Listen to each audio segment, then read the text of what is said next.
Okay, welcome to Outlawed Thoughts. My name is Leighton Radner. I am here with CD McRae. Hey guys. So we are talking about a bunch of different stories, but the first one is this Will Smith thing, which happened at the Oscars over this last week. And it is a perfect example of Hollywood in all of its glory. Now, I have decided not to play the video because I think everybody's seen it at this point.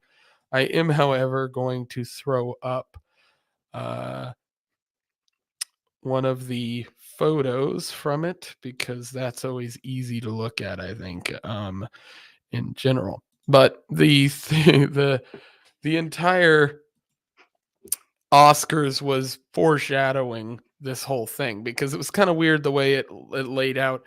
The entire Oscars got horrible viewership the way that it has every other time, and a lot of people uh, just were not watching it. I don't think anybody really cares about these award shows anymore.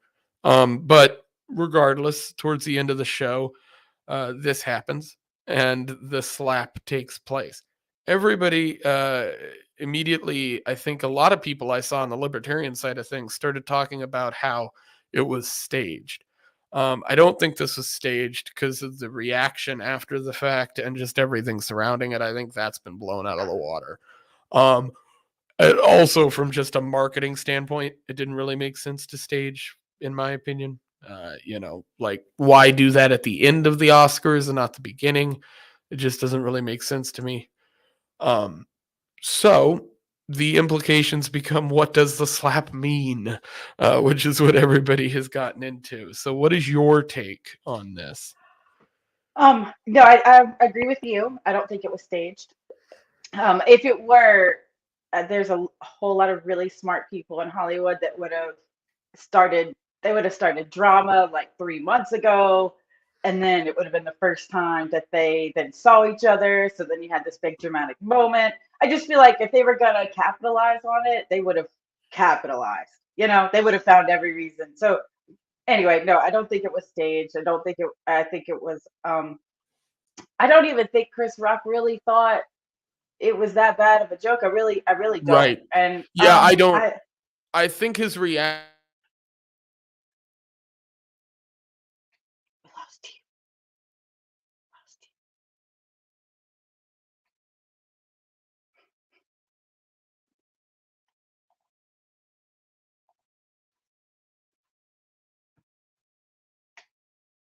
My audio cut out there. If that happens again, just try to keep something up while I jump in back in because I don't know why that keeps happening, but it is what it is. When I saw the slap kind of take place, it was about 15 minutes after it actually like happened because someone sent me and said, "Hey, like this just happened." And everybody on Twitter at that point, there was a bunch of people claiming that this was staged, and I knew it wasn't. It just didn't make sense.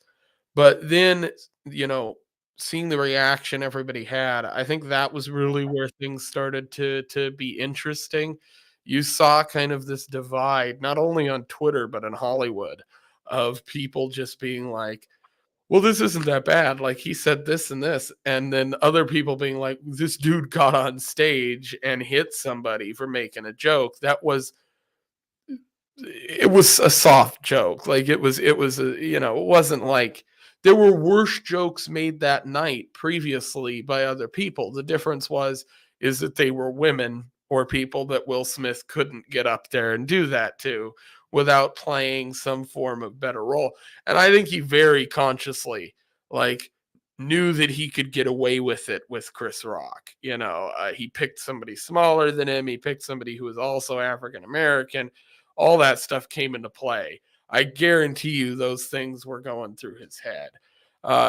Somebody mentioned like if that was Chris Pratt up there, that the reaction and everything would be completely different. Whether or not he would have done it probably wouldn't have happened. If that was Ricky Gervais, I doubt he would have done it. Absolutely not. You know, Absolutely not. No. And you're right. He could get away with it. And I think uh they're too old. I think yeah, they're way too old to be acting like this. Like I couldn't believe that. And I thought, if my significant other did that, I would be I would be furious. I would be mortified. Like I would be like, why? No one heard Well, that. it Like no depends one on would have which ever heard it that. depends on which significant other you're talking about. Is that Will Smith or the multiple 20-year-olds that she's fucking? Right. You're right. That becomes the problem. And that is the part that I think the right that has reacted to this hasn't pegged on enough is the pegging. Is the fact that like this guy's a fucking turbo cuck. Like he's been branded as like this is Jack Murphy level shit. Like the dude was basically letting his wife get banged out by everybody in Hollywood. Whoever she wanted, I guess. Yeah. That was the rule. So I Um, guess if you know, and again, if that's the way you live your life and you're also a public figure, then guess what? People are gonna joke about that. Shout but out to what's shout out to Magoo. I know he couldn't be here because he's at work, but he is in the chat. Aw, hey Miguel, awesome. Thank you for being here in our midday. It's midday for me. It's a morning for Leighton. Yeah, it's 10 a.m. here for me. I woke up early today. I might do uh, another stream late tonight. I don't know. It depends on how the night goes. there you go. But yeah, no, There's I think that whenever it comes to the Smiths, I think Jada really, I don't know what she had in for her husband, but you know, to say those things publicly is Well, not you know what? necessary. I And think what it comes down to is when you look at her past relationships, like she was one of these like she was a kind of Tupac girl back in the day. Like that's who she was. So when I look at what's going on now, it actually kind of is reminiscent of a lot of the kind of feminist era that came out of that.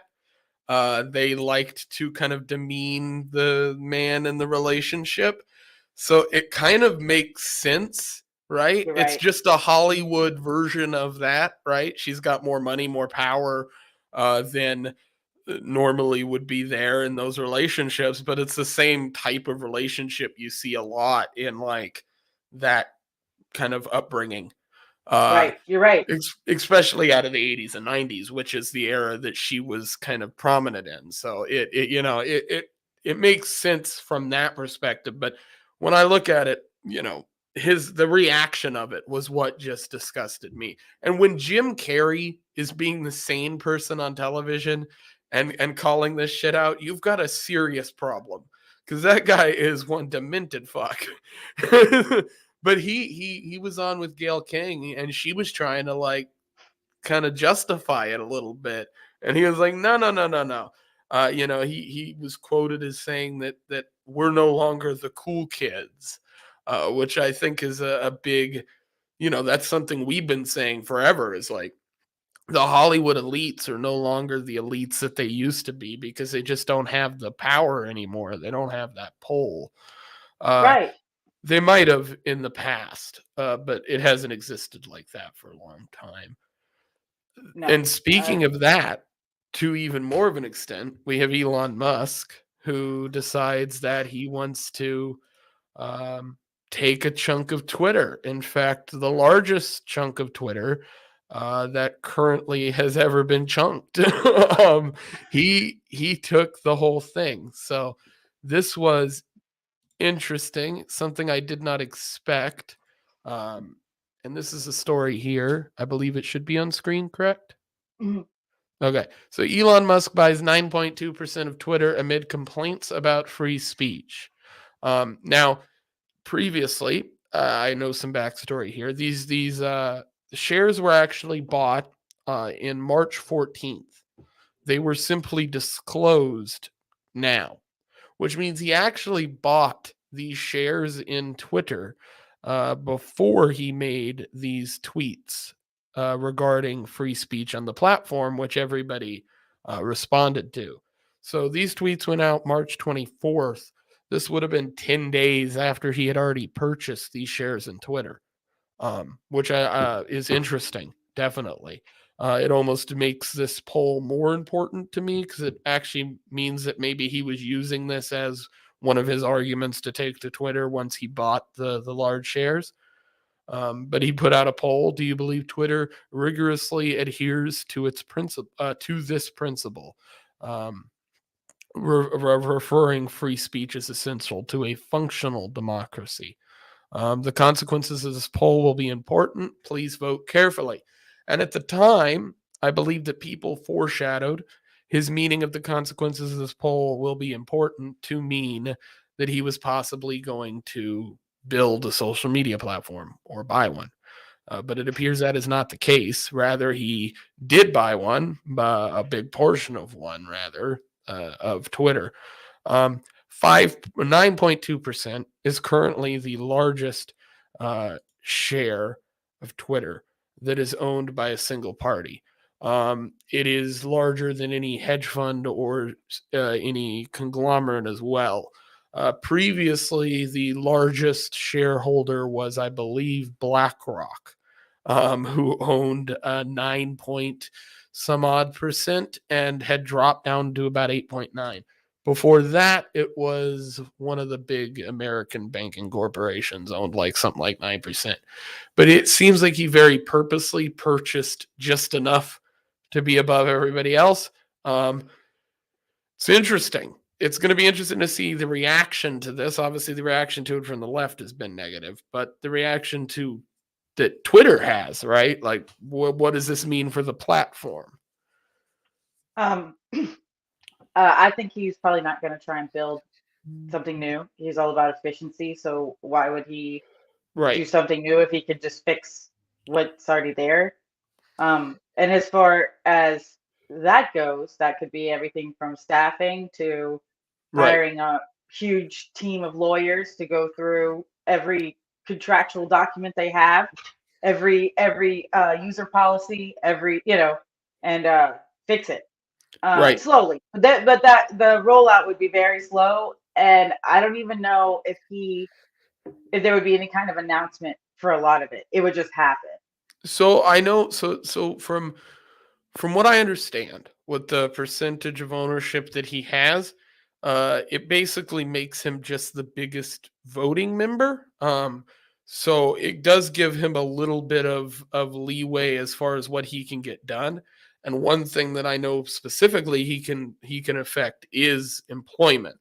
So if he wanted to put, I know one of the people who responded to his poll and said that Twitter wasn't for free speech and that he could fix it was Lex Friedman. And so people have put through the idea of what if he puts Lex onto Twitter's payroll and puts him in charge of some form of taking care of that regard. I'd love to see something like that. So I think it's about as, we always talk about, I'm an ANCAP. I always talk about hoping that business owners kind of turn their head and realize that the government's fucking them and kind of react to it in a more offensive way. And I think he's been one of the few people willing to do that in the past 10 years or so. Now I think that started the second he paid off the rest of his debts to the government. The second he was off that leash, he seemed to change his tune pretty quick and start being a little more boisterous in his opinion. I thought it was funny seeing Jack respond to the tweets that he put out about Twitter's free speech. Because, it's like you were in charge of the whole fucking company. Now, sure, they might have been, holding his kids hostage or something, but it's still like, I don't know. I like to give credence to that, a lot of times they really don't have the control. They don't have, they have influence. But in that world, at what point is that not enough?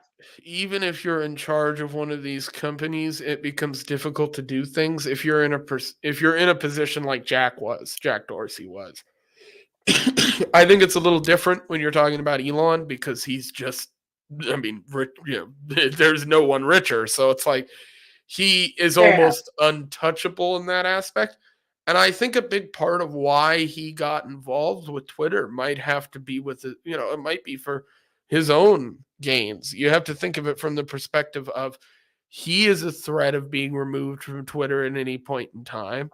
So by doing this, he can try to curb that so that doesn't happen. He uses it as a tool.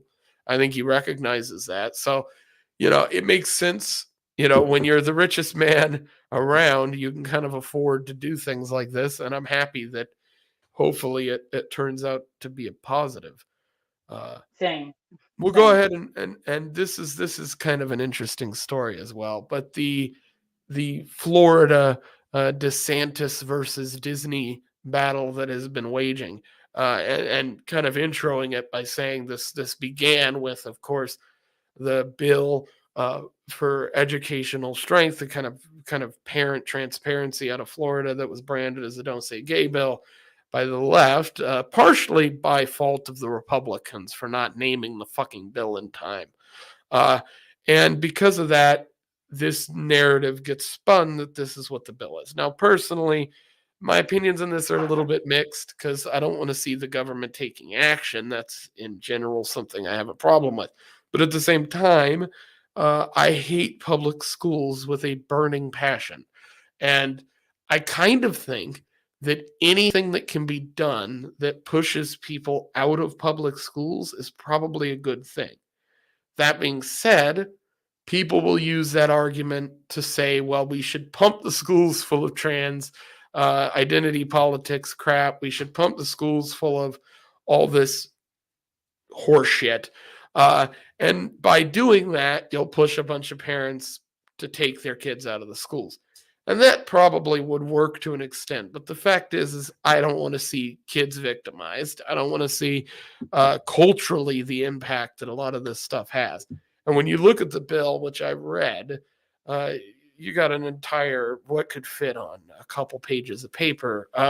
It is basically stating that kids that are in these really young grades cannot have access to curriculum or teachers that are teaching them about these topics. And it the left runs these ads talking about how, well, parents won't be able to introduce their gay, mother and father into the classroom and stuff. None of that is included in the bill. It's all conjecture. The fact is none of that is instruction. This is simply for classroom instruction.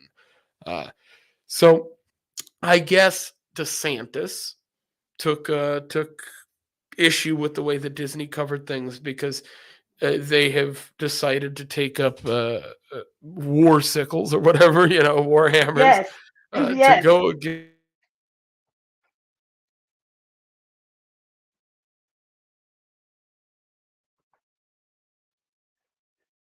All right. It's going to be right back. You started talking about DeSantis, and now. Yeah. So it is. All right. It is failing in most regards, from what I can tell. DeSantis does not seem to be very scared of what Disney has been doing. Not that I have seen anyway. And that's a good thing. Obviously that's ultimately what we want to see, is somebody who's willing to kind of not waver on those topics. But here we have a story from Fox. Florida Gov DeSantis on revoking Disney's special status. Woke ideology a significant threat. And the reason I bring up this story is because what they're referring to is the government role that Disney World plays. This is something that exists in both Disney, Disney World, and Universal, I believe, as well. They have basically their own government. They have their own zip code. They have their own departments, fire departments, things like this. The way I've heard it said, and I've heard this said by a few people, so I'm not sure who to quote it to, but Disney World and Disneyland could quite literally build nuclear reactors on those parks if they saw fit. They don't really have any regulation in that regard. And that is a special thing given to them because of the amount of tourism that they bring into the States, the amount of money they bring in, the fact that people live in and near the parks. But if the decisions of the company that encompass that government are to affect the Florida government and DeSantis's government, then he has a case to say that those people shouldn't have the status that they do, right? If they're affecting Florida politics, but they're remaining outside of Florida politics, then you're no longer going to have that ability. So that is really what the revoking means. When people are talking about whether or not it's possible for Disneyland or Disney World to move, which was a question that was asked on Twitter by a few people that I've seen that are pretty prominent. The answer to that is yes and no. Disneyland could theoretically move. It is actually kind of a portable show in a way. It was designed that way. Disney I didn't know World that. is, yeah, it is. It's kind of interesting. It's kind of set up in sections, right? And a lot of what is in Disneyland is very temporary. It's constantly changing and getting repaired and stuff. But it is very much so modular. With Disney World, that doesn't exist. Disney World's actually on 2 stories. A lot of people don't know that. There's a whole underground Disney World. And that is because of the way I that knew it that. is. Yeah, that's because the way it's designed, because of the way that the Florida infrastructure there is just for building. They couldn't really, they didn't have the same amount of space as they had. They needed to cover a lot of ground. So they built basically a travel system under the park. Well, because of that, there is no way that Disney can pick up and move Disney World. It is stuck there permanently. If they decided to close shop or for any reason whatsoever, they would have to abandon what is the equivalent of hundreds of billions of dollars worth of infrastructure. So DeSantis knows that he has them by the proverbial Mickey Mouse shaped nuts, and there's nothing that they can really do about it. There's not really enough money that they can throw at this problem because it's not really a money problem.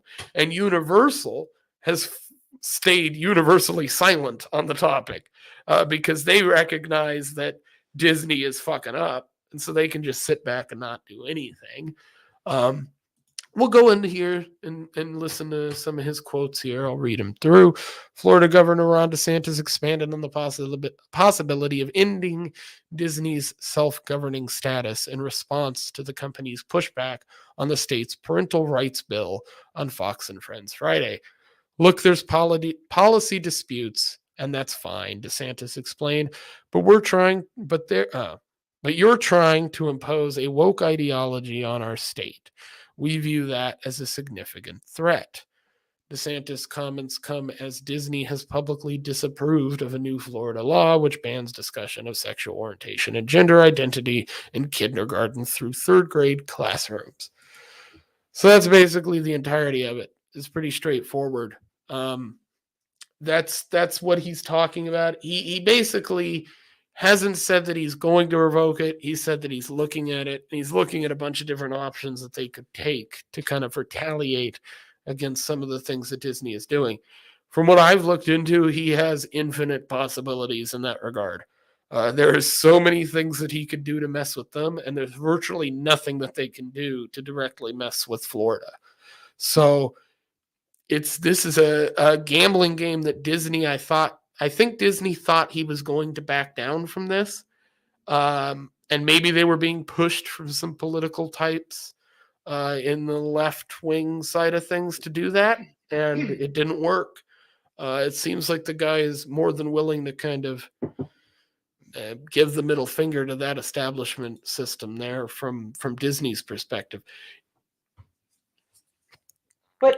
But what I just feel like wokeness is temporary. It's trendy. I don't feel like it's forever. And so I think that Disney definitely gambled on this. And I do think that they imagined DeSantis would back down. Yeah. And he doesn't, like you said, he doesn't have to. And they don't, and I think he's also showing them that they don't run Florida with all the money, with all that. Like they don't run Florida, which I appreciate. It's kind of nice to see a government turn a corporation down, or put a corporation down for once. Like, no, you're wrong, and you don't run here. Well, and it's funny too from a like libertarian looking at it like that. I go, well, this is, when I look at, we talk about woke on woke crime. I don't get mad about that. I laugh at it, right? This is government on shitty corporation crime. I'm going to sit back and laugh and enjoy this. Like even if I don't agree with DeSantis on everything, I do agree that this is a problem that he's taking seriously for probably good reason. You know, On he a bill, sees. on a bill that's not what they say it is, right? And the bills are never, what they say they are. But this is really not like this is not that. This is not saying don't say like. Yeah, they've got Ron Perlman. They've got Ron Perlman posting tweets of him sitting, calling DeSantis a fucking Nazi, and repeating the word gay over and over again, quoting the fucking Constitution, talking about a bill that says none of the things that these people are talking about. You had Wanda Right. Sykes at the Oscars screaming gay, gay, gay into the microphone. These people are fucking delusional. I mean, it's like COVID science all fucking over again. You think we're stupid? Yeah. I mean, Oh, well, they just do. like, Will Smith made that obviously, clear. yeah. Will Smith thought he would get away with that in the public eye. I 100% think he did. When the way that he reacted to it, I think he thought he'd get away with it because of the way that culture is, the way everybody acts to things. He figured, well, this is somebody making fun of someone's wife, so this is going to be okay. I think people disagree, but I think it's clear when you look at the way everything's happening in media and culture and all that. I mean, it's as clear as day. They have no enjoyment in pretending anymore. that's the way I put it. So these media conglomerates, the Disney, and that's what Disney is. They've purchased Marvel, they've purchased game companies, they own the world. So when somebody like them gets taken on, I'm always going to be happy about that, regardless of whether I'm a capitalist or not, because Disney's gotten there arguably in some of the slimiest ways possible. And they've also gutted just so much of the things that I fucking love, Right, So right. you can only watch, as a capitalist, I can only watch somebody destroy Star Wars so much before I'm okay with the Molotovs. Absolutely. Side note, I think Justin needs the StreamYard link. Oh, I think I sent him one on Twitter. Yeah. There he is. Oh. Hello. Hey. Welcome, Justin, to the stream. We were just talking about DeSantis versus Disney and a little bit of the Will Smith stuff and the Elon Musk stuff so far. Elon Musk buying up Twitter. That was interesting news this morning. That had been... I'm happy about it. So, that had been floated and kind of kicked around for a few weeks, especially when he started talking about tweeting about, was there a need for an alternative? And a lot of people were throwing out the, no need for an alternative. There are plenty of alternatives. They all suck. Why don't you just buy Twitter? And and that's the obvious play. Like, if you have that kind of money, don't start an alternative to Twitter. Just buy Twitter and make Twitter right. Yeah. Like, we've seen That's what I said. That's exactly what I said. How many Twitter alternatives are already out there? And like the market has been cornered. You're not going to I got it now. The market's been cornered. Like, you're not going to come in and overthrow Twitter for as much as we would like to see that. Like I love Odyssey. I love what they're doing. I love the idea of it. They're not going to come in and overthrow YouTube, unfortunately. I've got some shit to talk about Odyssey. I've got some serious the reality of the world that we live in right now is you're not going to come in and create the next Facebook, the next Twitter, the next YouTube. No.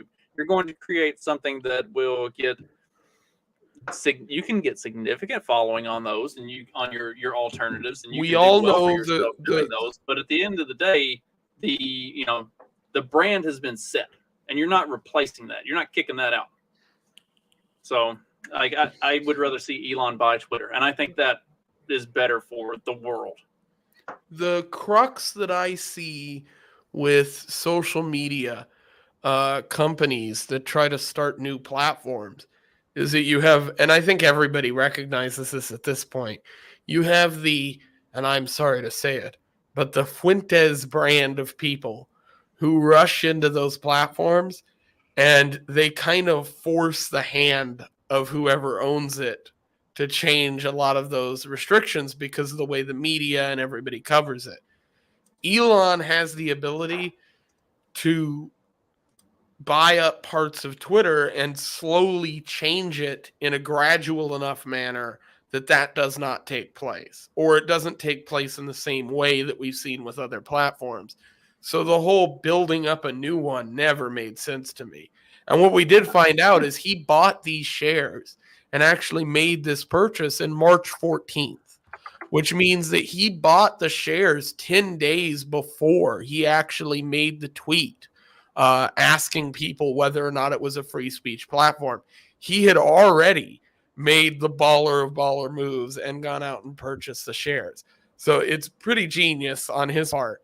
And it means that when he was saying that poll was important, that poll was important not because he was deciding what to do, but because he had already purchased the shares, and he's probably using that poll as something to take to people at Twitter that he, because now he has a little more say to say, hey, we need to fix this.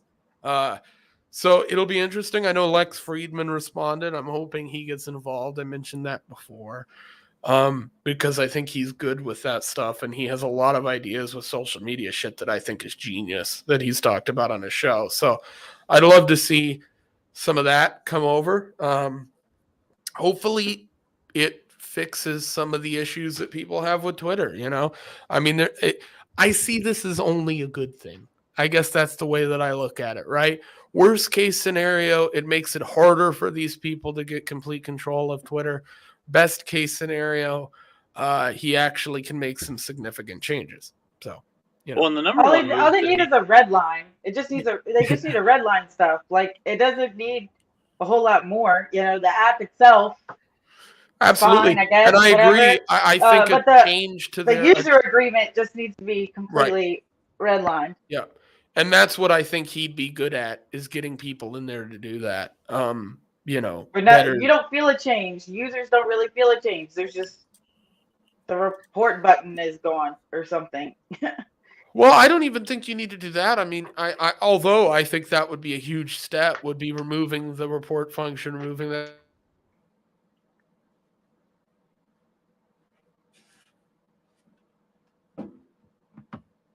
Okay, it's okay. He has to jump out and then he'll jump right back in. Oh, okay. Yeah. Oh, I go back to work tonight, so I was taking a nap and I had an alarm set, and then when I woke up, he had sent the message and said, "Hey, jump in when you're ready," and I didn't have the link. I was like, "Oh, jumping in." It was not my fault. It was Twitter's fault. I sent the link at the same time that I sent that message, but when I went back to look, it swapped it, so it sent the link afterward. It was stupid. It's because I was on my computer and not my phone. I'm not used to using Twitter on the desktop. But yeah, so I think it's only a good thing Elon Musk buying up the shares. It's not, I mean, best case scenario, he gets some changes done. I think I look at the situation with Elon Musk versus Twitter very similar to the way that I'm looking at the fight between DeSantis and the Disney execs and what's going on there. I think there's some definite resemblances between the two things. You've got DeSantis, who is, in my opinion, representing the majority of people in Florida. I've seen a lot of polls regarding Disney, and I think that when you look into it, there seems to be a detestment in Florida against Disney World. I think that exists because of the older population. There's a lot of older people in Florida who were there before that park even fucking existed. So they're like, fuck this thing. We don't care. Who gives a shit? So when you also have snowbirds or the newly retired community that they're old enough that they also don't care about that. That's not something that is at the forefront of their mindset. And then you also have a large Cuban and Hispanic community that also are not interested in Disney. They're there because they fled from communism, right. And they're there to actually live the American dream of being free. So you can only have so many Jews to fill your park. I'm allowed to make that joke. but it's true. I mean, it's true. So if my biggest concern is the people who work there, who are just like regular people. They don't necessarily believe in woke anything. They're just there to make a paycheck and feed their families. So if they're, and I guess what I'm getting at is, if that's the case, Disney can make DeSantis out to be the mean bad guy for trying to end all of these jobs. So if I were on his team, I would have, had this veiled threat, right, of we may pull your status, but then also very quickly have a solution for if we do have to do this, you guys are going to be okay. And I think at that point, it would have looked really serious that he's not playing around and that we have a contingency plan for you thousands of people who work there to put food on your table, on your dining room table, feed your kids. So I fully agree with you that would be the better way to set it up. If I was organizing things from DeSantis's point of view. The thing is, I think if he feels as though he has the support of the majority of Floridians, I don't think in his mind he feels as though he even has to do that. He's just like, nah, fuck them. Like, I'm just going to say what I want to say because I know I have the support of the majority of them. That's what I was about to say. This plays well to his base. Like, he can come in and he can fully go to war with Disney because his base will support that. So, like, he doesn't have to. So Magoo doesn't have to worry about the optics of that as much. Magoo brings up a valid point, which is I mentioned earlier that what if all the schools in Florida just went full turbo woke and everybody started homeschooling?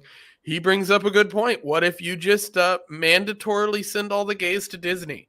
That's where all the gay people work. It just becomes the rainbow. It just could you? So this is reminding me of something that I think should live eternally on the internet because not enough people know this, and I'm actually going to search this. This is my favorite piece of art that has ever been produced ever. And it was made by a legendary guy. I'm bringing this up here because this is my grandmother used to sell these in a head shop forever ago. So I know these pretty well. But this is a poster made by Wally West. And I'm going to share this real quick. I am a boomer and a half, so this is a whole process for me. There we go. So this poster right here, I don't know if I can bring this up full screen or not, but this is Wally West's Disney After Dark. And it is all the Disney characters doing debaucherous acts. And this was a Blacklight poster. They used to sell this in a bunch of different sizes starting in the 60s. This guy went on to be the artist for the original Flash Marvel comic books. He's a legendary artist, and I'm hoping to get one of these posters to put up in the studio behind me because I've got kind of the Blacklight theme going. But the artwork is hilarious and definitely something I'll eventually turn into a thumbnail or something. But it's one of those ones that I always keep in the back burner. It's a piece of history that I love. Like a lot of those Marvel artists started out doing like political satire work and like Blacklight posters.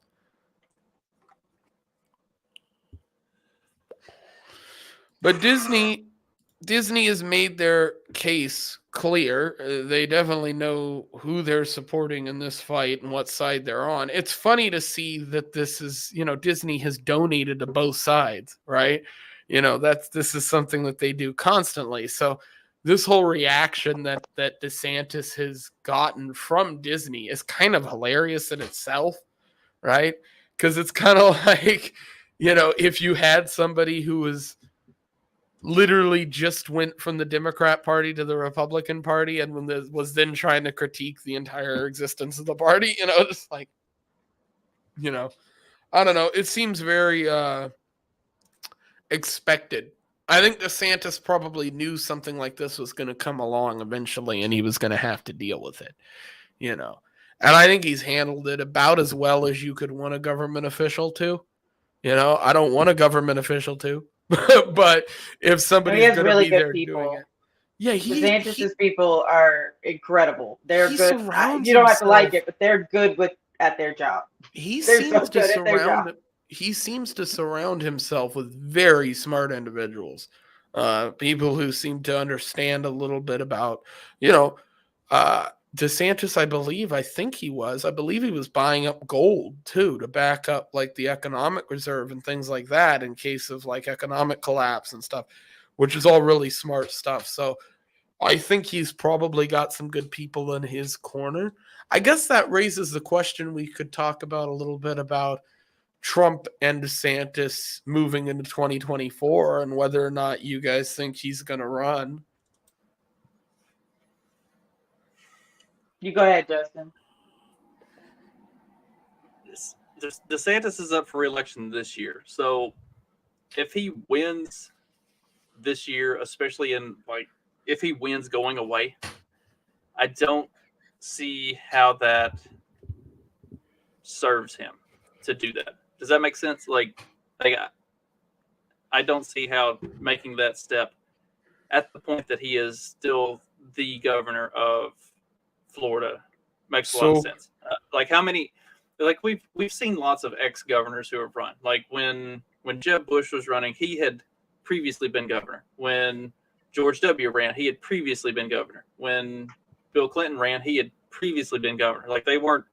They weren't leaving the governorship to go into the Oval Office. So I don't know especially if he wins going away. If it's really, really tight or something, maybe I could see it. But if he wins pretty handily, I would think he would stick around for that, build political capital from the governorship in Florida, and then maybe use it for 2028 or something like that. But exactly. I don't see it in 2024. He's too young. So I'm gonna take the opposite approach. I actually look at this a little differently. So I agreed with your take entirely up until about 3-4 months ago when I kind of started thinking about it, and I was like, okay, well, if you're DeSantis, right, and you win and you get reelected, it's true that you might think, well, he doesn't want to run for president now because he's reelected and he can serve out that term, he can build up and then run. But I think he understands the media in this day and age works on a really short cycle, right? And so he's had 9-10 months, especially, where he's been like the number one person talked about in the media, more so than anybody. I mean, even more so than Fauci at one point. They were either trashing him or talking positively about him for a long time there.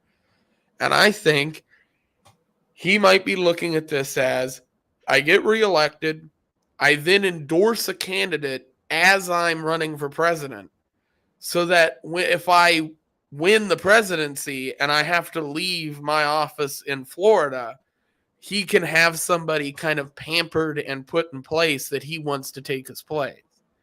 And I could see him making that a move because he could garner so much support from Florida's base that he could be sufficiently happy that he could get that person elected or have a good enough shot of getting that person elected in his place that he feels like he wouldn't be leaving them abandoned, right? I just don't see why he wouldn't run with all the... Because they will feel abandoned.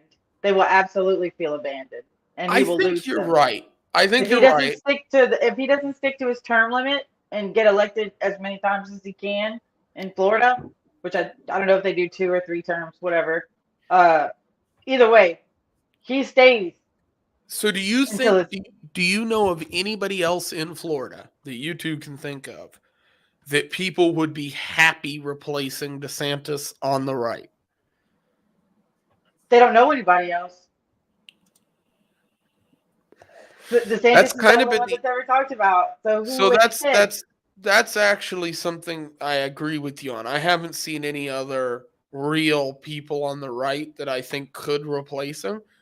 But he also, I mean, we just talked about the fact that he's got a pretty smart group of people around him. It's possible that one of those people is somebody he already has pampered to kind of take his place. I mean, he's got to think eventually he's going to want to run. So even if he plans a 2028 run, he might already have somebody in mind to replace him, you know, in that regard. So I don't know. It's going to be interesting to see. I think it makes sense for him to run or not run. Like, I think either from a career standpoint, I think either way, he's a winner. Because if he runs and loses the presidency, he still gets to run Florida. Like, so he doesn't have to give up his position in Florida, from what I understand, until he literally wins. So that takes I don't know if he has the cholesterol for all that, to be honest with you. That's a lot. You know what? I'm gonna say something that might piss off a lot of Floridians, but I think a big reason why DeSantis is so great is because of his wife. And a lot of people are going to dislike that comment, but his wife, from what I understand, is like a rampant kind of leftist. She's not like actually on the right, from what I get. And I think that helps him, because I think it gives him kind of an in to understand what a lot of these people opinions are, right? He has a constant devil's advocate around him, right? Name another politician that's had that recently, that's run a state. I mean, I can't think of one, at least not one publicly, you know. That's, I think, the biggest problem with like Florida or not Florida, but Texas is kind of, in a way, like their Republican base is full of like winos. It's the opposite of what you want to see. Florida seems the opposite of that. The Republicans that exist in Florida seem to be more real Republicans. They're definitely conservative. They're definitely I mean, obviously, I'm not a Republican, so I don't agree with them, but they seem to be more of what I picture as a traditional Republican. But I see the rhinos in Texas as a good thing, because if we can get some that are more moderate in the middle, and we can bring them closer to the middle. And I'm not for like infiltrating the Republican Party. That's not what I'm saying. I'm just saying, whenever you've got politically homeless people. Can I be honest? What? I'm absolutely for infiltrating the Republican Party. I think not doing that would be fucking retarded. I see both sides. I really do. I see, and I see how it can work. The way I look at it is, why not do both? Like, I just don't see. I see a concentration. Obviously, the libertarians need to concentrate on the libertarian side of things, but there's a lot of libertarians that have kind of dual views, right? They are libertarians. They have libertarian values, but they also have a lot of relationships and involvement with Republicans and on the Democrat side too. Those people are, in ways, sometimes even more useful than your most principled libertarian, because they can reach across the fence and get new people that we've never even fucking talked to before. I think Dave is surprisingly good at that, because he has some media coverage that most people in the libertarian space just don't have. Josh Smith, I think, is great at that. You know, he's very principled in his libertarian state, but he also has the ability to reach across the aisle and talk to people that aren't traditionally in that libertarian space. So I think, you know, and as much shit as I give people like Pete Quinones and Tho Bishop and those tools, some of the stuff they do is decent. I just happen to think they're giant pussies. You know, that's my opinion on it. But what they do isn't necessarily bad. You know, I think some of what the GOP Mises type people have got going on, I know they want to be called that rather than what they are, which is post-libertarians. They have a tendency to have good ideas, but some of those ideas I think are founded without principle, which is one of the problems that I have. I'm somebody that looks at this stuff and goes, well, applying these ideas has to be a reality, right? Like, I'm an ANCAP, but as much as I am an ANCAP, I also don't think my ideas are ever going to be in full, display. I'm not a fucking idiot. Right. And one of the things that I'm going to do on the channel that I thought about doing before, but I'm actually going to start, is I'm going to just start reacting to some of these political TikToks that are out there. There's a lot of retards talking about anarcho-capitalist values on the internet, and those people need to be called out. So that's the series I'm excited to get started. That does sound like a lot of fun, honestly. That sounds like a lot of fun. Kind of my own version of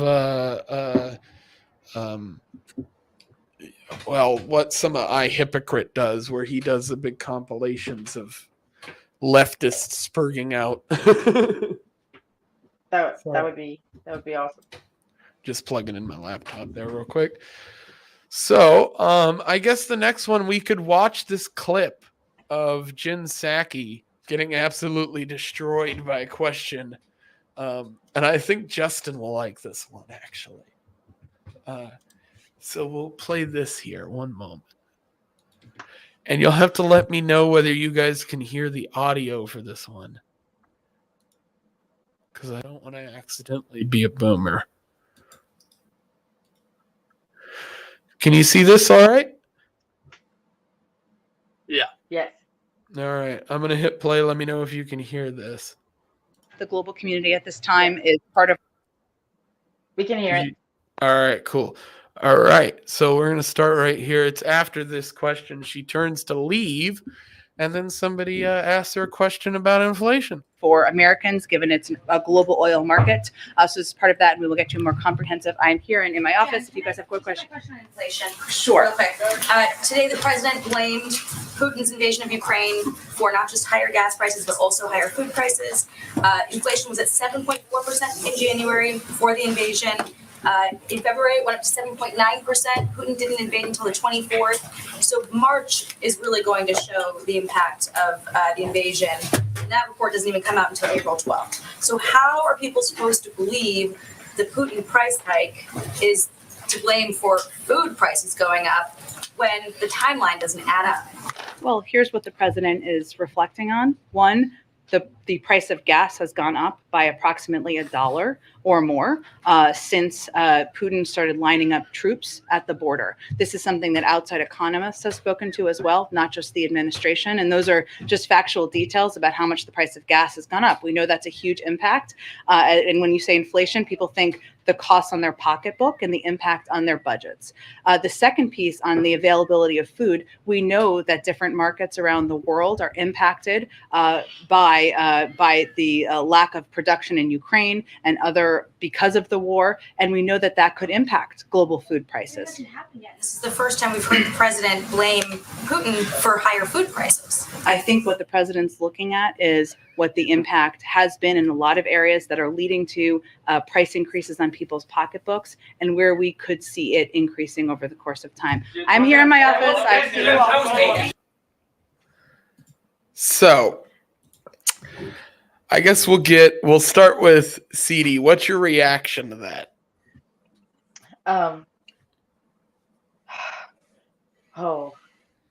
Okay, so I had to think about it. It's everything, right? Oh my God. It's okay. So yes, that's the timeline. And her answer is not an answer.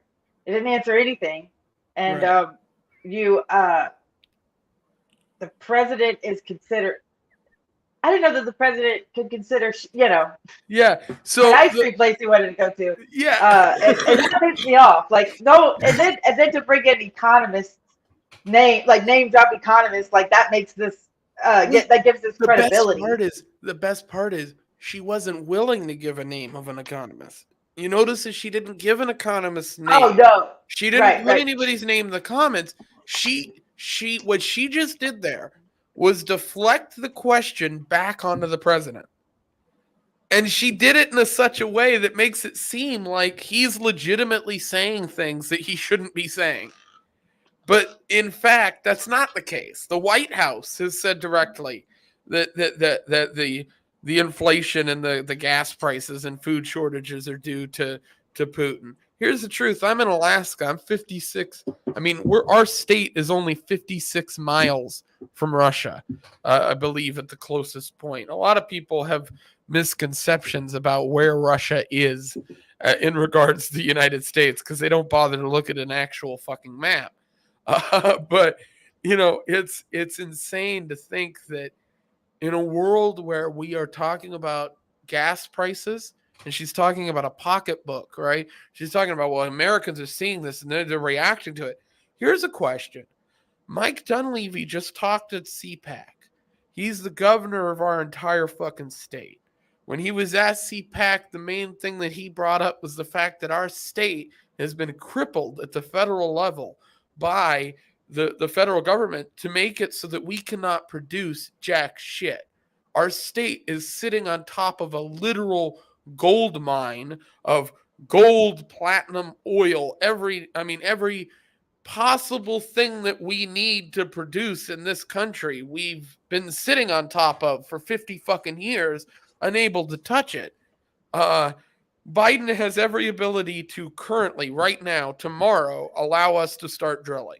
We could produce enough oil out of this state that no other place, we'd never have to import a barrel of the shit. They won't let us do it. I mean, it's like we're pretending at this point, you know, or at least she is. Psaki certainly fucking is, and she's leaving. So it's like, what the fuck does she care, you know? So I guess she's using some. Do you think she's using some of that edge of kind of dumping it back on the president, ducking the question, kind of putting it in, throwing it back in his lap?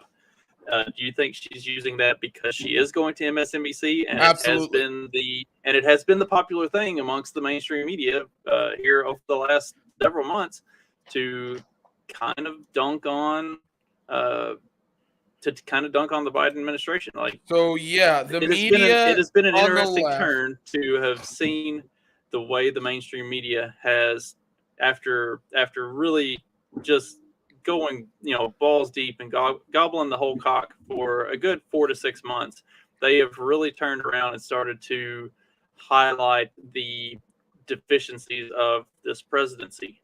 That seems like a deliberate thing on her part. Like, she's got to start getting in that mindset because she's about to go join the mainstream press corps, and it's time to bag on Biden. Yeah, and I actually agree. It appears like that is kind of the reaction she's had. Is like, okay, well, I know I'm leaving, so I'm going to react to these things differently. The press has been dumping on Biden. I think the reason is a lot more interesting than people are giving credit to. Trump was a big draw for the media and the press, and they lost that to an extent when he was out of office. They needed a replacement, and they looked for people like Tucker Carlson, people like that, but it never really worked. It never really took hold. I think they're going to replace Trump with Biden. The left is going to eat him alive, and when 2024 rolls around, they'll put somebody different up. They're not going to put Kamala up. They're not going to put Biden up. They're going to put somebody completely new up. And I think part of why they're reacting this way and why Psaki is leaving is all part of that. I think they need to get rid of him in a sense without actually getting rid of him. And the way they can do that, make him obsolete. Yeah, they'll just make him obsolete. That's perfect way of explaining it. They'll make him obsolete. They'll replace him with a new model. It'll be maybe Schumer. I know a lot of people think that's funny, but it's very possible. There's a ton of Democrats on that side that they could bring into the fray and very easily kind of replace Biden's image with those people. No, All right, I think if they could do it, they will. And so Biden something won't that see I it wanted coming. to point out, something I wanted to point out that gets ignored in a lot of the talk of food and shortages and stuff like that. If you go back and you look at the Chicago Board of Trade and you extrapolate out wheat, corn, soybeans, barley, any of the main cash crops in this country, you extrapolate those out over the last year and a half, what you see is after Trump left office, once Biden came into office, within a couple months, the Biden administration started putting all these new restrictions on the energy sector. So what that creates with people who don't understand how farming and agricultural industry works, what that creates is extreme price hikes in fertilizer, anhydrous, all of the things that are necessary. Fertilizer, especially. So what you saw around April or May of 2021, after the Biden administration had a couple of months of putting all this stuff in place, is the price of everything shot up because all of the inputs have shot up. So corn went from being, just off the top of my head, I think corn went from being like $4 to a bushel to like $5 or $6 a bushel. Soybeans are currently up around like $15 a bushel, which is absolutely insane. Soybeans rose within a week by like 30%. I was looking at a report and I was literally checking the numbers to make sure that it was correct because I was like, there's no fucking way. But the increase is insane, and you're seeing it across the board on any of like all the agricultural stuff that we've been talking about as libertarians for all this time. Like, it's like the really insane thing about it is right now corn is as high as I've ever seen it. Like I spent a decade in the ag industry, especially in grains specifically. Yeah, I have a ton of family from Alto, Texas, and corn is currently around $7. Like even when the government was running all of the huge, like ridiculous ethanol subsidies, corn was maxing out at like $5.50, $6. It wasn't pushing up into the $7. Right now it's at $7, and that's because all the input prices and the real big problem is even at $7, farmers are terrified that they are going to lose their ass and they're going to go bankrupt because even at $7 a bushel, they can't turn a profit on this like that, and that's what the Biden administration has driven the energy industry to, is that nothing is profitable. So like when Psaki doesn't have a good answer for the inflation question anyway, because she already knows nothing that she says is going to justify what has happened over the last year. All they can do is look at the last 2 months and try to blame it on that. But anybody who's sharp and can read the tea leaves has seen this isn't something that came about because of the Putin stacking up troops on the Ukrainian border or anything like that. Like this has been in the works for over a year now, and now we're starting to see the fruits of that really come into their own. Yeah, I'd like to see that number up against like 1978. Yeah. See where are we at in the worst I mean, I think that the late 70s is probably the worst economically America has been in a long time, and thank God we haven't had to see that again, but I feel like we're close, like we're really I talk to people, I say think that's in a time frame when a lot of the big farm subsidies and stuff like that started coming around, where they were paying where the government was paying farmers not to farm. And I mean, and people don't realize that today, the scope of that. I mean, I have family that worked in that industry, and you had people that were literally getting checks from the federal government to not do their job. Like, and to not do a job that they've been doing for, in some of these people's cases, hundreds of years, there are people in some of these farm districts that have literally been farming the same land for 135 years. And you're telling those people that they shouldn't be doing their fucking job anymore. I think one of the biggest things that I could, anybody, find somebody with an accent like Justin that owns a farm or a ranch and ask them about their business. Talk to them. A lot of those guys are willing to have a conversation about that stuff. And, a lot of times if you live in an area of the country where you're around a lot of farmers, fucking stop one day, have a conversation with them if you're in a libertarian space and learn a little bit about the way that process works. Because it is fucked beyond all belief. It is insane. Well, so like the really crazy thing is, like, throughout history, they have used these different events. You saw it in following the Great Depression. The government was paying farmers to destroy crops and to get rid of stuff. Like it happens all the time. Like they control the food supply in ways that you don't see, and it stretches these problems out and makes them, and it makes them worse for everybody else. But the average person doesn't understand how any of that farm policy stuff works. And so, and like the uber principled libertarian will be like, well, can't do that. Don't take money from the government. Farmers are pragmatists. Like, if somebody's going to give you money to not do something, okay, that's bad. That's a bad business decision.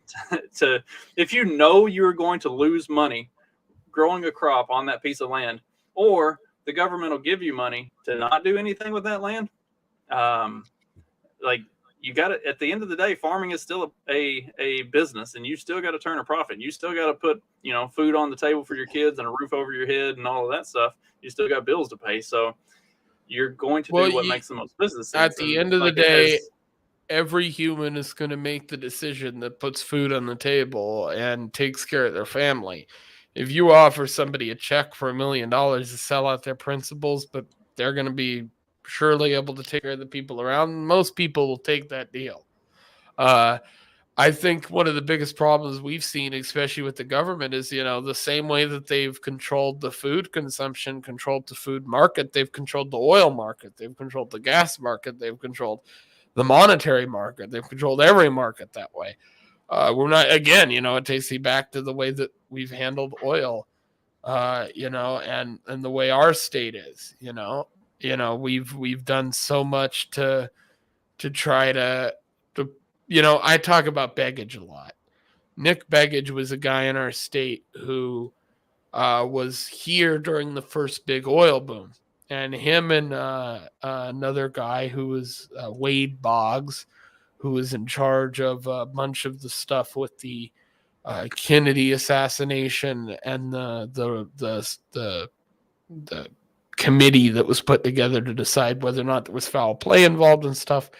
Nick Begich and Wade Boggs were on a plane ride that they took in Alaska when their plane disappeared, and it was never seen again, and they were pronounced dead. It was after that point that our state was basically commanded by the federal government, and we were taken in as another one of the union's many mishaps, something that I think our state was never supposed to be. I am a very old school Alaskan in the sense that I'd like to see our state a little more wild than most would like. I love the history of this state. When I look at everything that's happened here in Alaska, I'm very taken aback by the insanity that can take place in such a short amount of time. Our state hasn't been around for that long, but even since the Alaska Purchase, there's been insane shit happening all across this body of land that nobody today talks about. I put a post out on Twitter just a few weeks ago. I happen to know I'm followed by at least 5 big historians in the libertarian space.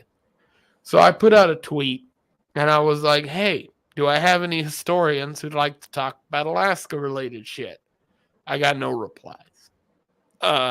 No one cares about the history here, at least not in the libertarian space. Nobody seems to give a shit. And there's a lot here to talk about from the federal government destroying most of our system of governance. I mean, up until the federal government's involvement, we ran this state completely differently than any other state that had ever existed beforehand.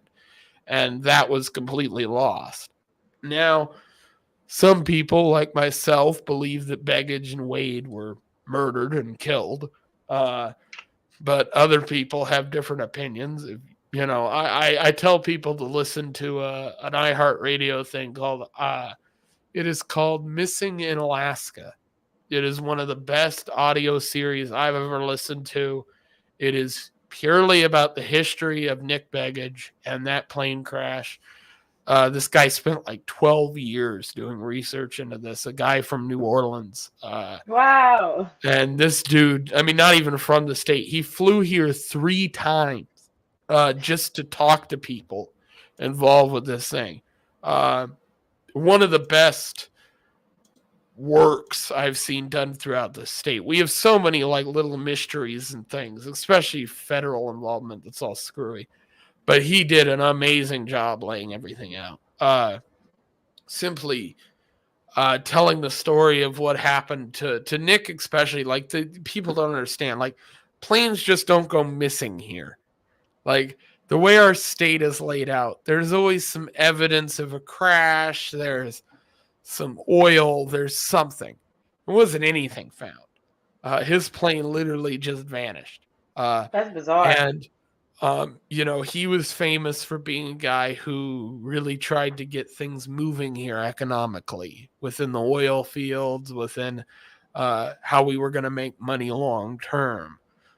So a lot of Alaskans have opinions on that, but I always tell people, if you want to learn more about the state and some of the conspiracy angle, if you're a libertarian, go listen to Missing in Alaska on iHeartRadio. It is perfect. Thank you. It is a great listen. I know, CD, you mentioned that you needed to head out. Yeah. So I wanted to give my you, dog.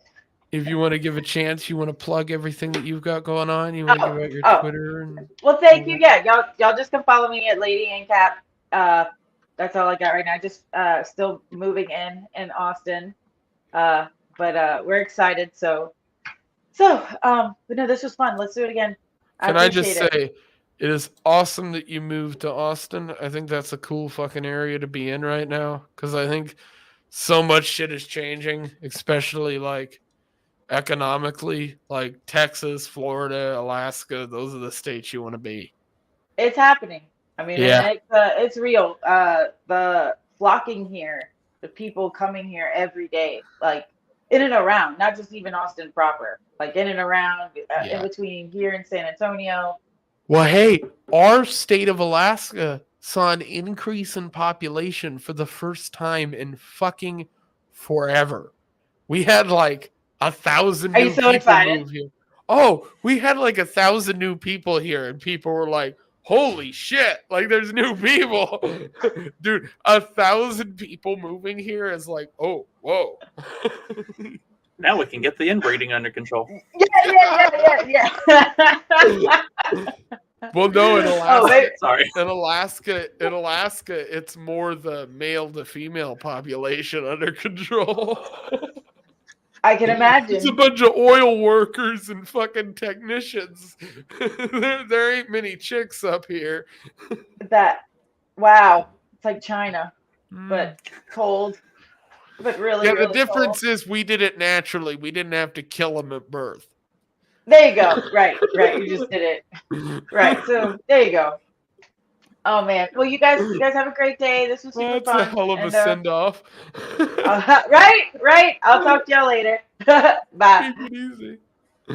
All right. So since you brought up Alaska and wanting Alaska to remain more wild and free and kind of as it was, instead of becoming something more like the continental 48, why? And like, I guess we both know the answers to this question, but why isn't Alaska and Hawaii treated more like, say, the Virgin Islands or Puerto Rico? Why aren't they annexed provinces instead of Hawaii's actual states? So I know a little bit about Hawaii too, simply because my mom lived there since she lived there from 2 to 18. So she was what's referred to as a kamaaina. It's like somebody who's lived there for most of their life, but they're not like blood Hawaiians. You've got a big problem, which is the feds. They entice the people who are in charge of the states from the very beginning. So in Alaska's case, you have a huge oil boom take place here, bigger than anyone had ever really seen. Like if you Google right now how many barrels of oil we pulled out at our height, it doesn't seem very high. You're like, oh, that's strange. It doesn't seem very big. It's like the 5th highest in the country. But when you take into account how many actual oil collection sites we had, meaning where we were getting oil from, you realize very quickly that we were collecting that much oil to be in the 5th place, and we were only tapping into like a couple percent of what the state had to offer. And because of that, I think much like Hawaii, Hawaii is a little bit different. So in Alaska, we got completely shit on by the feds early on, and we got co-opted and taken over. Our economic system was altered by the federal government as early as the 1940s. But in regards to Hawaii, they are an island, and it puts them in a very tricky situation. They rely on other people to bring them things. And you'd think that an open market would support that, and it does. But the crony capitalist market that we have today doesn't. And so they have to basically be cucked by the feds just to get anything into the fucking state that they have. Otherwise, they'll end up with economic strife, no jobs, no imports, nothing. They'll be fucked.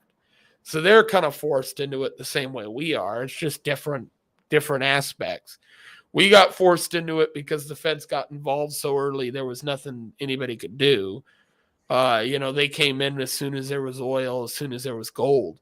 I talk about the gold mines were forced to be blown shut by the feds. Do y'all get a lot of Russian wheat? We get quite a bit of import from Russia, and not only grain stuff, but we at one point were getting petroleum and stuff from them. I think we aren't anymore, but we were at one point getting a lot of fertilizer and wheat specifically. Okay, so thinking about that, it makes more sense to me. So this is something that's always pissed me off being an ag guy, is the amount of wheat and other grain that the U.S. purchases from Russia and some of those European nations. When we produce at an overabundance, most of those, we always run stockpiles here in the U.S. So why are we wasting money buying that from Russia and Germany and all these others when we already make more than we can use and are exporting huge amounts out to other parts of the world? I guess I never really considered that maybe these purchases and these imports are coming to somewhere like Alaska. But then still, with that being the case, I would think in the ideal world, Alaska would secede, or at the very most be like a province and not an actual state, and be allowed autonomy to handle its own business as far as that goes, and not be reliant on the government to say, okay, this is where we're going to get your shit for you, so that you can be taken care of. Allow the state to dictate its own fortunes on that stuff. And I don't know, it just feels like it would be I'm always for states' rights. And can Alaska get it cheaper from Russia than it can having it shipped in from the continental U.S.? If they can, then let them handle that. So I actually the government should be involved in that. I don't know as far as the shipping cost, whether or not it's cheaper. The biggest problem I have, if I had my way, you'd have most of the crops in the world being produced out of Texas. You'd have most of the oil and gold and precious metals being produced out of Alaska. And you'd have the majority of the fish and agricultural stuff, meat, all that coming out of the middle of the U.S. and the coastlines. You wouldn't need any import. The idea, and I think libertarians get this wrong a lot because we talk about free trade and free markets and all that, and I'm all for that. But just because you have a free market and free trade doesn't mean you need to get things from other countries. And when we look at the United States, what you have is a landmass that's perfectly capable of producing whatever the fuck you want. Which is one of the beautiful parts about our country is you have so many different climates in different areas. You know, when you look at fossil fuels, you look at natural gas, you look at all that stuff. Texas and Alaska have always been huge producers of that stuff. Texas also happens to be one of the larger producers of agricultural stuff. It makes no sense for those two states, or any state for that matter, to be under federal restrictions on what they can produce. Let them produce as much as they fucking can if they want to. If there's capitalists willing to open businesses regarding that. We've been trying to get oil fields opened here for years. We've been trying to get mining started again here for years. But I think when you have federal involvement, it almost becomes impossible. I mean, it's just, it becomes stagnant, you know. So something that we talked about on the morning show that I did the other day was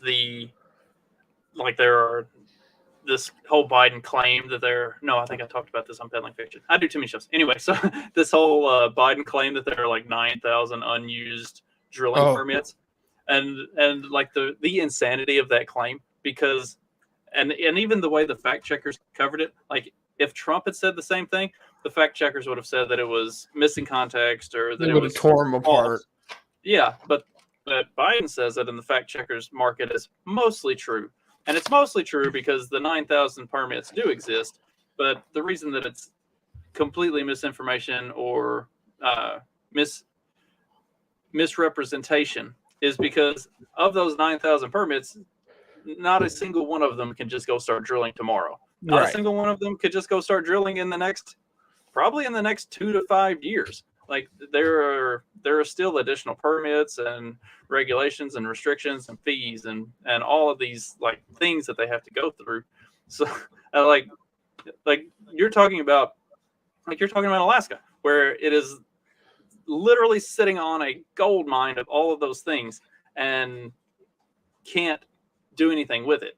Like having those 9,000 permits exist in Alaska where they can't do anything with it right now because of all the other restrictions and regulations that the government is putting on it.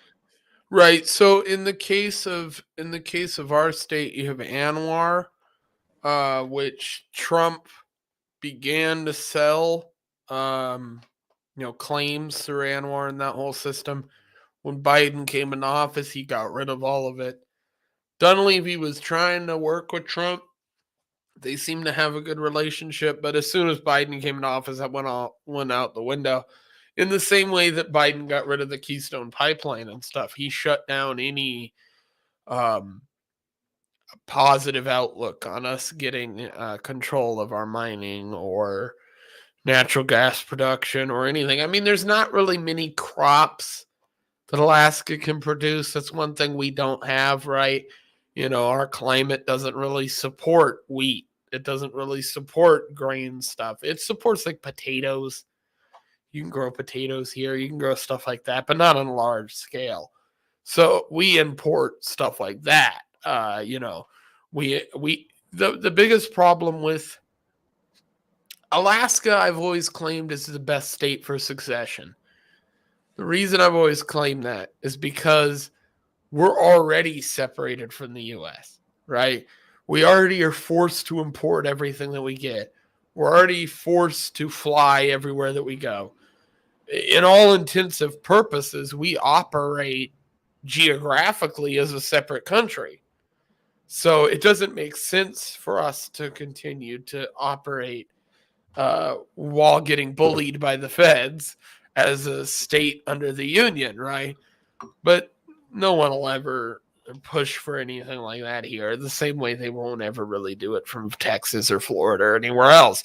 It doesn't seem like that is ever an option that'll come up. Maybe I'm wrong, but I've never seen anybody really put anything forward. I know New Hampshire likes to hang their hat on shit like that, but I don't see it. New Hampshire is an irritating state for me. That's anytime I've ever put together like a map or look at the way that the U.S. might break up if it did start a secession movement, and because I don't think it would be like some even split of red states, blue states. I think it would be more. It would be more regional. Like it would turn into territories, or more like an allotment of European-sized. Hey, Spud. Like European-sized nations within this one larger nation, and anytime I look at that, I always just throw Alaska and Hawaii out. Like they're just going to return to being independent. Like there's no reason that. Like there's no. So reason I that have comment on this. Alaska every time I see a map showing balkanization, I used to retweet them or quote tweet them, because every time I'd see a libertarian talking about this, they would post some form of map, and every time they'd post the map, it would show Alaska and Hawaii as being separate. And I was always like, all right, I'm okay with this, but like, explain yourself. Because again, when I talk about like Alaska being removed historically from any discussion, I mean that entirely. Like libertarians don't talk about our state either. No one gives a shit. So if that's the case, then like, aren't we the perfect example of a state that needs to just go, all right, peace? You know? I mean, geographically, we already have to get everything through port. We have a gigantic fishing community, probably the largest in the U.S. per capita. It just doesn't make sense for us to continue in the way that we are. And succession seems like the easiest solution, but it also seems like the hardest to get towards, right? You know, it's easier. I think it's easier to even get through libertarian ideas than it is to get through succession ideas. In a lot of ways. For now, yeah. Well, you know, as things get crazier, more people are willing to jump ship, you know. And what comes first, the chicken or the egg, right? What comes first, people jumping ship and being okay with succession, or the country dissolving into complete and utter civil war, you know? I think this Russia thing concerns me because, you know, you're looking at kind of an opportunity for the U.S. to plan things, and that always scares the shit out of me. You know, anytime they have the opportunity to plan a false flag and it's very obvious in front of us, or plan some kind of event for them to do something, it's very much in front of us. This is one of those events. I mean, we can all see what's happening. We're not all retarded. That's right. Well, like I saw this story. I'm gonna share the screen here, but I saw this story yesterday. You tell me what you think of this.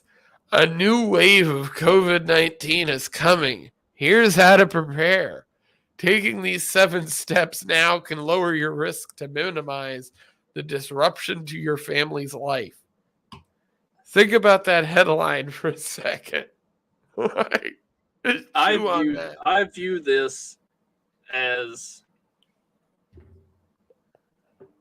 a propaganda talking point. There is a large portion of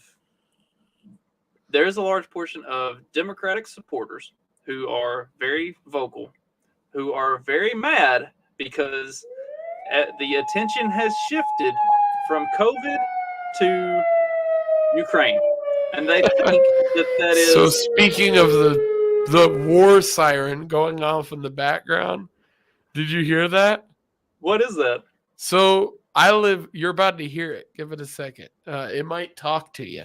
So I live in the state of Alaska, and in this town called Seward. We have tsunami. So in 1964, there was a gigantic earthquake, and the state of Alaska was butt fucked.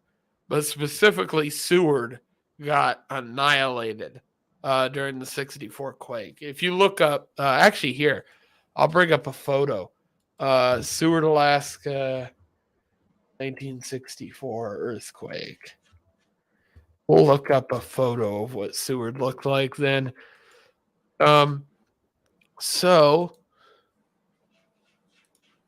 Oh, so like I was saying, the COVID-19 thing, there's a big portion of the Democratic voting bloc that is really mad that COVID ended, and they don't want that, and they don't like that, and they've been extremely vocal about it. Like, I mean, you can find them all over the place.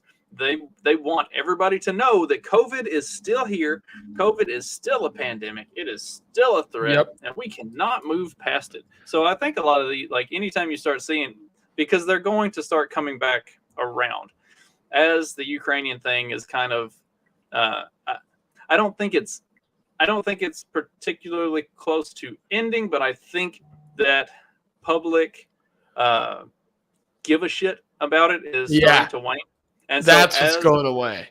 So as people just are getting kind of tired of it, the COVID thing is going to start coming back around, and they'll start trying to kick it back up, because right now they don't have anything else to run with. Like if they can't push World War III, then they have to push back towards pandemic.